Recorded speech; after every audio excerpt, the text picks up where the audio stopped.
Crise du coronavirus, certains CPAS sont déjà débordés. C'est peu dire que le coronavirus engendre de graves impacts économiques, des indépendants privés de leurs activités, des secteurs à l'arrêt, une explosion du nombre de personnes en chômage temporaire. Aux crises sanitaires et économiques, risque de s'ajouter une crise sociale. Conséquence, les centres publics d'action sociale, CPAS, sont fortement sollicités ces derniers jours. Mais une question, auront-ils les reins assez solides pour absorber toutes ces nouvelles demandes? Un pourcentage, c'est difficile à dire. Mais j'estime à 20 le nombre de nouvelles demandes que nous enregistrons tous les jours depuis le début de la crise sanitaire, lance Philippe Noël, le président du CPAS de Namur. Souvent, des personnes qui ont une perte de revenus significative, des indépendants obligés de suspendre leurs activités, mais aussi de nombreuses personnes placées en chômage temporaire. La difficulté que nous avons, constate M. Noël, c'est que, dans beaucoup de cas, nous sommes les seuls interlocuteurs encore ouverts, accessibles physiquement, mais pas les premiers destinataires des demandes. Beaucoup d'institutions, et ce n'est pas un reproche, ont fermé leurs portes et ne sont plus accessibles que via des call centers généraux. Je pense aux caisses d'allocation de chômage, aux forums, aux syndicats. De ce fait, beaucoup de personnes s'adressent à nous, parce que nous faisons du cas par cas et au plus près. Les petits salaires et les temps partiels seront les premières victimes, une chaîne de sollicitation interrompue, en attendant que chaque institution se repositionne et aussi une certaine pagaille, alors que des dispositions sont prises par les gouvernements quasiment chaque jour. Cela va donc se réguler petit à petit, se rassure ce président. N'empêche, la quantité de personnes à aider va bel et bien augmenter. Les personnes en chômage économique ont une perte de revenus de l'ordre de 30%. Or, celles et ceux qui ont déjà des petits salaires, qui sont liés à des temps partiels, par exemple, passeront facilement en dessous des certains minimums. Nous leur donnerons donc certainement des compléments. Reste que les règles ne changent pas, et pour l'instant, le délai de décision de 30 jours est toujours obligatoire.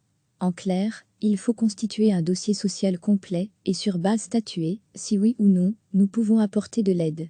Des avances par rapport à des droits au chômage, par exemple, ou des compléments de revenus en fonction des calculs de ressources, détaille Philippe Noël. Les revenus d'un grand nombre de personnes en diminution, c'est tout un nouveau public qui risque donc de se retourner vers les CPAS pour boucler les fins de mois. Les effets risquent de se faire ressentir après la fin du mois d'avril, se risque Luc Vandormael, le président du CPAS de Warem, en région liégeoise, pour qui il faut prendre toutes les mesures pour qu'une crise sanitaire ne s'accompagne pas d'une crise sociale, dans une société où le degré d'urgence sociale est avéré et la précarité déjà bien présente. Car à Warem, le CPAS est également très sollicité ces dernières heures. Des indépendants, mais pas seulement. Beaucoup de gens qui sont au chômage nous appellent. Pourquoi? Car ces personnes comptent leurs ressources au jour le jour. Or, la situation actuelle les fragilise encore plus. Pensez aux banques alimentaires, elles tournent moins, leurs heures d'ouverture sont revues. Logiquement, ces personnes se tournent davantage vers le CPAS. C'est une conséquence de tout ce que nous vivons, analyse M. Vandormael. Même observation à Namur. Le premier retour qu'on a eu, c'est une personne qui s'est présentée dans une grande surface et qui a constaté que certains rayons étaient complètement dévalisés. Elle devait acheter notamment du papier toilette 3 fois, ce qu'elle paye d'habitude, faute de produits blancs. C'est donc une dépense conséquente sur des biens de première nécessité. On doit être là pour aider et apporter des réponses, selon Philippe Noël, président du CPAS de la capitale wallonne. Inévitablement, les dépenses des CPAS vont donc augmenter. Mais ont-ils les reins assez solides financièrement pour y faire face? C'est la question que se pose Luc Vandormael. Aujourd'hui, les CPAS sont financés par le fédéral, en ce qui concerne le revenu d'intégration, et de manière diversifiée, par toute une série d'interventions régionales.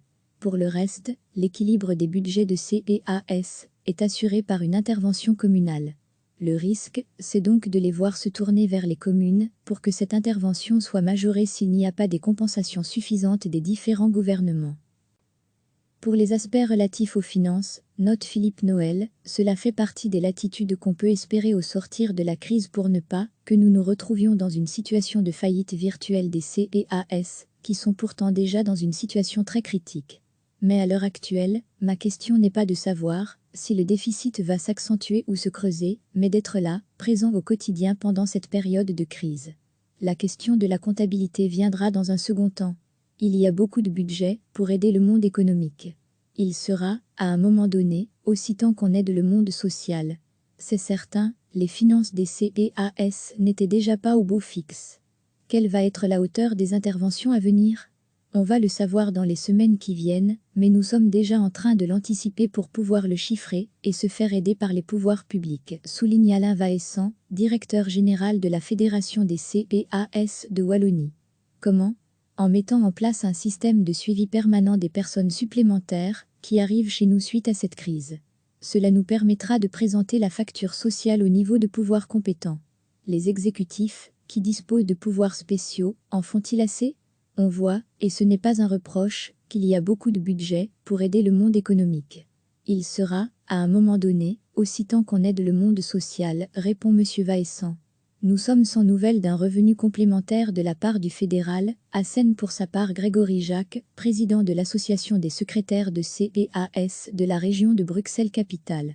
Au niveau de la région bruxelloise, la situation est encore plus compliquée puisque nous attendons toujours à ce jour un arrêté avec des mesures qui nous permettraient un fonctionnement facilité et optimal pendant cette période de crise. Les mesures existent en Wallonie, elles ont été publiées hier au Moniteur belge, mais à ce jour cela n'existe pas en région bruxelloise. Car à situation exceptionnelle, mesures exceptionnelles. Les responsables de CEAS demandent ainsi une simplification et fluidification de leur fonctionnement interne, notamment réduire les délais de convocation des réunions officielles, alléger les procédures de tutelle, permettre des achats dans des conditions plus simples qu'actuellement, ça serait de nature à nous aider, répète M. Jacques. Car, renchérit Alain Vaessant, qui représente les 262 CEAS de Wallonie, pour nous les problèmes sont multiples. Il faut continuer à assurer les services essentiels pour les personnes précaires, absorber des nouveaux publics du fait de la situation, et puis, secteur par secteur, gérer les défis. Pensez aux soins à domicile fournis par les CEAS, les maisons de retraite, qui dépendent des CEAS, et partout pensez à la disponibilité des masques, du gel, des mesures sanitaires. Nous sommes sur tous les fronts. À Bruxelles, un projet d'arrêté a été adopté en ce sens, mais il doit suivre son parcours législatif. L'entrée en application sera rétroactive au 20 mars. Cela veut dire qu'en attendant, nous naviguons à vue, nous ne savons pas ce que nous sommes supposés avoir fait depuis le 20 mars, déplore Grégory Jacques, pour qui l'état d'esprit, dans le chef des CEAS bruxellois se résume en 3 mots, inquiétude, colère et abandon. Recevez chaque matin l'essentiel de l'actualité.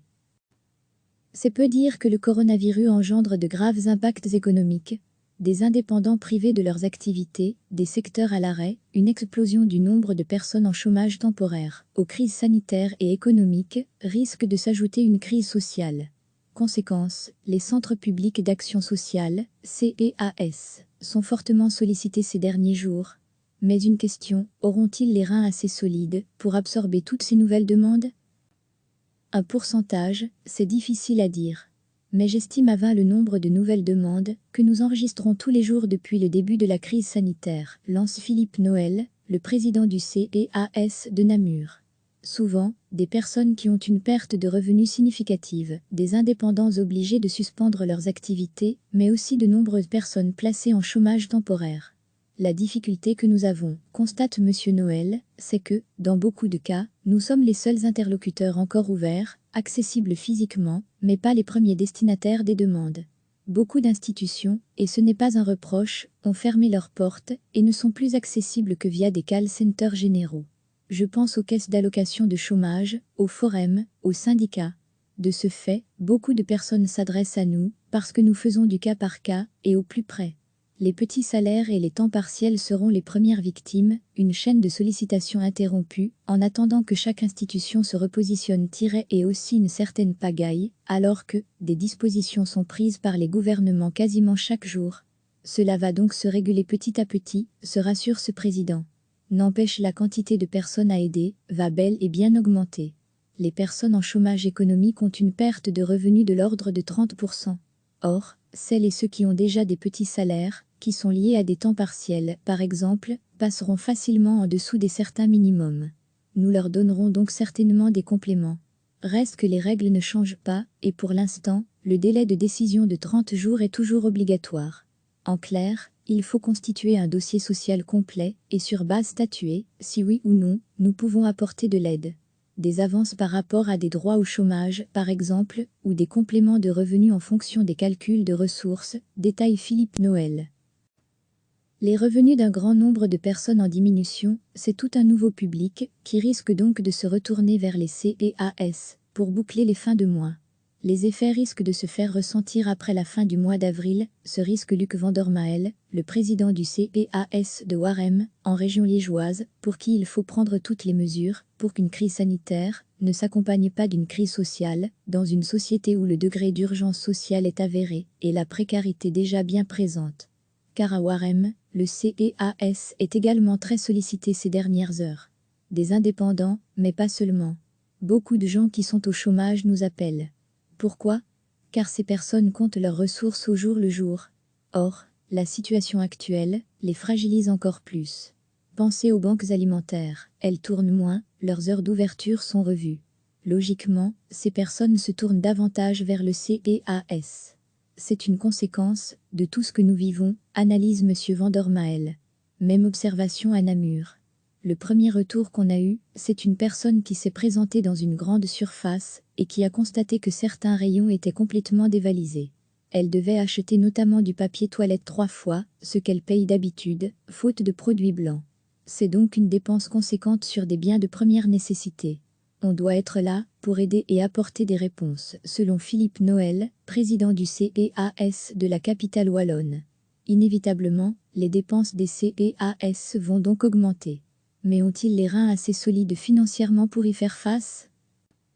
C'est la question que se pose Luc Vandermael. Aujourd'hui, les CEAS sont financés par le fédéral, en ce qui concerne le revenu d'intégration, et de manière diversifiée, par toute une série d'interventions régionales. Pour le reste, l'équilibre des budgets de CEAS est assuré par une intervention communale.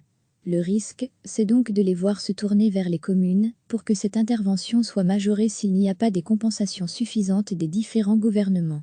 Pour les aspects relatifs aux finances, note Philippe Noël, cela fait partie des latitudes qu'on peut espérer au sortir de la crise pour ne pas que nous nous retrouvions dans une situation de faillite virtuelle des CEAS, qui sont pourtant déjà dans une situation très critique. Mais à l'heure actuelle, ma question n'est pas de savoir si le déficit va s'accentuer ou se creuser, mais d'être là, présent au quotidien pendant cette période de crise. La question de la comptabilité viendra dans un second temps. Il y a beaucoup de budget pour aider le monde économique. Il sera, à un moment donné, aussi temps qu'on aide le monde social. C'est certain, les finances des CEAS n'étaient déjà pas au beau fixe. Quelle va être la hauteur des interventions à venir ? On va le savoir dans les semaines qui viennent, mais nous sommes déjà en train de l'anticiper pour pouvoir le chiffrer et se faire aider par les pouvoirs publics, souligne Alain Vaessan, directeur général de la Fédération des CEAS de Wallonie. Comment ? En mettant en place un système de suivi permanent des personnes supplémentaires qui arrivent chez nous suite à cette crise. Cela nous permettra de présenter la facture sociale au niveau de pouvoirs compétents. Les exécutifs, qui disposent de pouvoirs spéciaux, en font-ils assez ? On voit, et ce n'est pas un reproche, qu'il y a beaucoup de budget pour aider le monde économique. Il sera, à un moment donné, aussi temps qu'on aide le monde social, répond M. Vaessan. Nous sommes sans nouvelles d'un revenu complémentaire de la part du fédéral, assène pour sa part Grégory Jacques, président de l'association des secrétaires de CEAS de la région de Bruxelles-Capitale. Au niveau de la région bruxelloise, la situation est encore plus compliquée, puisque nous attendons toujours à ce jour un arrêté avec des mesures qui nous permettraient un fonctionnement facilité et optimal pendant cette période de crise. Les mesures existent en Wallonie, elles ont été publiées hier au Moniteur belge, mais à ce jour cela n'existe pas en région bruxelloise. Car à situation exceptionnelle, mesures exceptionnelles.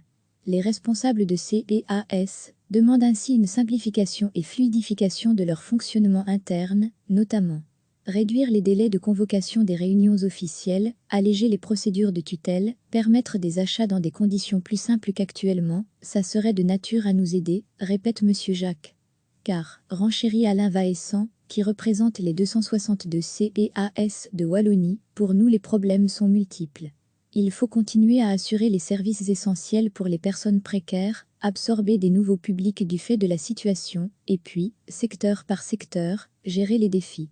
Pensez aux soins à domicile fournis par les CEAS, les maisons de retraite, qui dépendent des CEAS, et partout penser à la disponibilité des masques, du gel, des mesures sanitaires. Nous sommes sur tous les fronts. À Bruxelles, un projet d'arrêté a été adopté en ce sens, mais il doit suivre son parcours législatif. L'entrée en application sera rétroactive au 20 mars. Cela veut dire qu'en attendant, nous naviguons à vue, nous ne savons pas ce que nous sommes supposés avoir fait depuis le 20 mars, déplore Grégory Jacques, pour qui l'état d'esprit, dans le chef des CEAS bruxellois se résume en 3 mots: inquiétude, colère et abandon. Cliquez sur s'abonner pour recevoir les dernières nouvelles.